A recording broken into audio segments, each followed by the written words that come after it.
Susan took over at 35 years old to run Dukakis's campaign, and I think that's where Roger and Susan met each other. And I think when you're in those kind of levels of political positions, you have a great deal of respect for each other, even though you're working on opposite sides. So he saw this brilliant woman and said, "You're coming to work for me." And so they had a long relationship.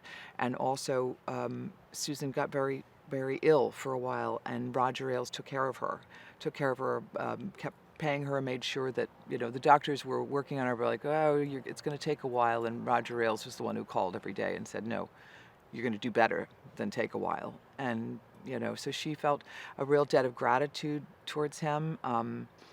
So she's the one that she steps up to represent him in the sexual harassment lawsuit. So it's a complicated character to play, because Susan's also a feminist. She's also a rape survivor. She's written a lot of incredible books on this. She's been someone who's been on the side for women's rights. So it was an interesting choice for her to make, to say, "I'm going to represent Roger Ailes in this sexual harassment lawsuit." She's an aggressive, really smart woman. If someone tells her no, she's going to say, "Oh yeah? Watch me. Watch me." So I kind of love that about her, how incredibly, she's the smartest woman in the room. She's tough, she's aggressive.